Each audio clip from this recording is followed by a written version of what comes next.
فردوس عاشق اوان وزیر اعلیٰ پنجاب کی دبنگ ترجمان محترمہ سیاسی مخالفین پر لفظی گولہ باری میں مہارت رکھنے کے ساتھ ساتھ جب بھی موقع ملے ہاتھ کا استعمال بھی خوب جانتی ہے۔ جو ہی اپوزیشن کا کوئی رہنما عمران خان یا پی ٹی آئی حکومت کو تنقید کا نشانہ بناتا تو فردوس عاشق اوان پر اس کا فوری جواب دینا لازم ہو جاتا ہے۔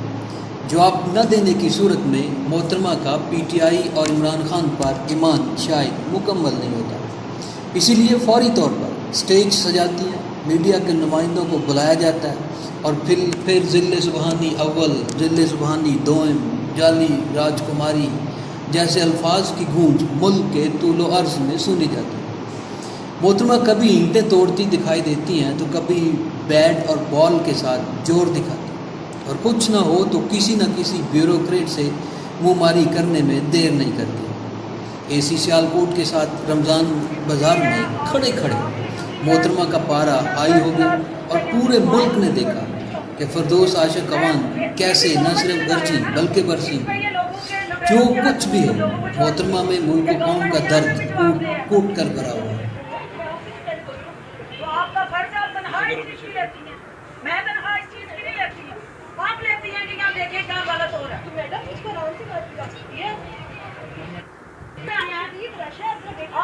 سب کے لیے آپ کے لیے آپ کو آسمان سے اتری ہے، باقیوں کے لیے راشن نہیں ہے، آپ کو زیادہ جان ہے، سب کی جان ہے ایسی امپورٹنٹ ہے۔ آپ کی حرکتیں ہی نہیں ہے ایسی والی، جس نے غیرت نے آپ کو لگایا اس سے پوچھتے ہیں یہ طریقہ کاری نہیں ہے تمہارا، تم وی آئی پی۔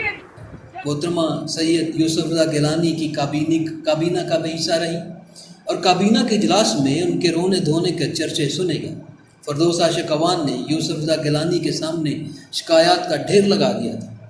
محترمہ ترجمانی کا حق ادا کر دیتی ہیں اور خاصی متحرر خاتون آج کل ایک بار پھر سوشل میڈیا پر صرف فردوس عاشق اوان کا ہی چرچا ہے۔ ایک نجی ٹی وی کے پروگرام میں پی رہنما قادر مندوخیل کے ساتھ آمنے سامنے جنگ کی ویڈیو اس وقت دنیا دیکھ بس یار بس میرا کی ہو گیا اپنی لیڈیز ہے اپنی لیڈیز ہے اپنی لیڈیز ہے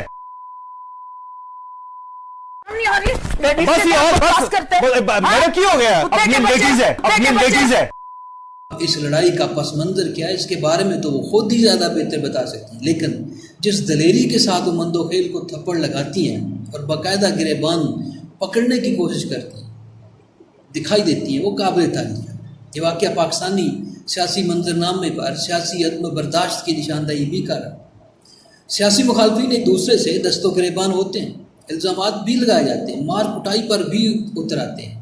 دنیا میں ایسے واقعات کی بہت سی مثالیں ملتی ہیں، مگر پاکستان میں اگر فردوس عاشق اوان نے مندوخیل پر ہاتھ اٹھا دیا تو پتہ نہیں کیوں آسمان سر پر اٹھا لیا گیا۔ کسی نے واقعہ کے پیچھے اصل حقائق کو جاننے کی کوشش ہی نہیں کی، مگر سوشل میڈیا پر ایک طوفان بدتمیزی برپا ہے جس کا جو دل چاہتا ہے لکھ بھی رہا ہے، بول بھی رہا ہے۔ پروگرام کے دوران بات چلی بجلی کی کمی سے، جو ٹرین حادثے تک پہنچی اور دونوں نے ایک دوسرے پر خوب الزام تراشی کی، کرپشن کے الزامات بھی لگائے۔ تاہم بات اس وقت بڑھ گئی جب قادر مندوخیل نے حکومت کے بعد فردوس عاشق اوان کو ذاتی طور پر کرپٹ کہہ دیا اور تانا دیا کہ کرپشن ہی کی وجہ سے ان سے وزارت لے لی گئی تھی۔ اس کے بعد دونوں رہنماؤں میں مزید تلخ کلامی ہوئی اور فردوس عاشق اوان نے مڑ کر شو کے میزبان کو کہا جو خاموشی سے یہ منظر تک رہے تھے، چودھری صاحب آپ نے یہ تماشا لگوایا ہے۔ وائرل ہونے والے کلپ میں دیکھا جا سکتا ہے کہ قادر مندوخیل کچھ کہتے ہیں جس پر فردوس عاشق اوان سیخ پا ہو جاتی ہیں، پھر دونوں اپنی اپنی نشستوں سے کھڑے ہو جاتے ہیں۔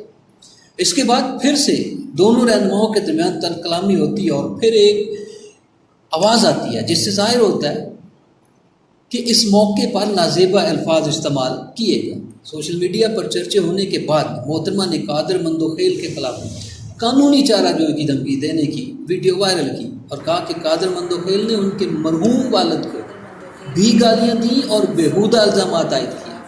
زبان استعمال کی، وقفے کے دوران مجھے اور میرے والد صاحب کو ننگی اور غلیظ گالیاں دی اور جس طرح سے میرے مرحوم والد کے حوالے سے اس نے نازیبا کلمات ادا کیے اور مجھے نہ صرف ابیوز کیا، تھریٹن کیا اور ہراس کیا اور دھمکیاں دی، اور مندو خیل کی اس بد کلامی اور بد زبانی کی وجہ سے مجھے اپنے سیلف ڈیفینس میں یہ انتہائی قدم اٹھانا پڑا، کیونکہ میری سیاسی ساکھ اور عزت داغ پہ لگی۔ اور جو ویڈیو لیک کی گئی یہ سلیکٹو ویڈیو لیک ہوئی، اور میں چاہوں گی کہ یہ مکمل ویڈیو لیک ہو تاکہ عوام تک یہ حقائق پہنچے کہ اس نے کس طرح سے مجھے اس انتہائی قدم پہ مجبور کیا۔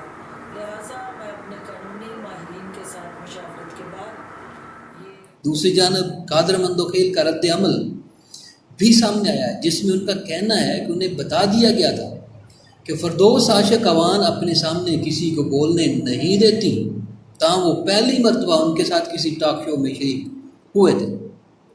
ان کے بقول انہوں نے کوئی ایسی نازیبا بات نہیں کی تھی جس پر فردوس صاحبہ طیش میں آ جاتی۔ وہ آدھا گھنٹہ بولتی رہی، میں خاموش رہا، لیکن جب میں بولنے لگا تو وہ بیچ میں ٹوکنے لگی کہ کیا بولیں گے، آپ تو سر سے پیر پاؤں تک کرپشن میں ڈوبے ہوئے ہیں۔ جس پر میں نے ان سے کہا کرپٹ تو وہ آپ ہیں، آپ کو آپ کی حکومت نے کرپشن پر عہدے سے الگ کیا۔ اس پر وہ گالم گلوچ پر اترے۔ قادر مندوخیل کا یہ بھی کہنا ہے کہ میں گالم گلوچ برداشت کرتا رہا کہ وہ ہاتھا پائی پر اتر آئے، میرا گریبان پکڑا اور مجھے تھپڑ مارنے کی کوشش کی۔ اس کے بعد مجھے کپ مارنے کی کوشش کی۔ میں بچنے کی کوشش کر رہا تھا اور وہ میرے پیچھے بھاگی تو میں نے دروازہ بند کر کے اپنی جان بچائی۔ ان کا مزید کہنا تھا میری تربیت ایسی نہیں کہ میں خاتون پر ہاتھ اٹھاؤں، میرے تصور میں بھی نہیں تھا کہ وہ ایسی حرکت کر سکتی۔ اپنے خلاف قانونی کارروائی کی دھمکی کے جواب میں پیپلز پارٹی کے رہنما کا کہنا تھا موسٹ ویلکم، میں خود سپریم کورٹ کا وکیل ہوں، میڈیا لاز میں PhD ہوں، پاکستان کا پہلا انسانی حقوق ایوارڈ یافتہ ہوں، میرا بے داغ ماضی ہے۔ وہ قانونی کارروائی کرنا چاہتی ہیں تو انہیں نہ صرف شکست ہوگی بلکہ الٹا ان کے لیے اور عذاب بنے گا۔ اس واقعے کے حوالے سے سوشل میڈیا پر ہر کوئی اپنی رائے کا اظہار کر رہا ہے۔ کوئی فردوس عاشق اوان کے عمل کو درست قرار دے رہا ہے تو کوئی پروگرام اینکر کو ذمہ دار ٹھہرا رہا ہے، کیونکہ پروگرام اینکر صرف صورتحال سے لطف اندوز ہوتے رہے، انہوں نے صورتحال کو کنٹرول کرنے کی کوشش ہی نہیں کی۔ بعض لوگوں کا کہنا ہے کہ PTI رہنما دوسروں پر تو کرپشن کے الزامات عائد کرتے ہیں، تاہم ان کو جب آئینہ دکھایا جائے تو ہاتھا پائی پر اتر آتے ہیں۔ معاملہ کچھ بھی ہو، صورتحال اس نیچ تک نہیں پہنچنی چاہیے تھی۔ جہاں سیاسی عدم برداشت میں کمی ہوئی ہے وہیں پروگرام اینکر کو بھی اپنا کردار ادا کرنا چاہیے تھا۔ اب بھی پروگرام کے کلپس نکلوا کر اصل حقائق جانے جا سکتے ہیں، لیکن ایک بات واضح ہے کہ دوسروں پر جھوٹے سچے الزامات کی بارش کرنے والے PTI رہنماؤں کا اب اپنا امتحان قریب ہے، جو خاصا مشکل ہے۔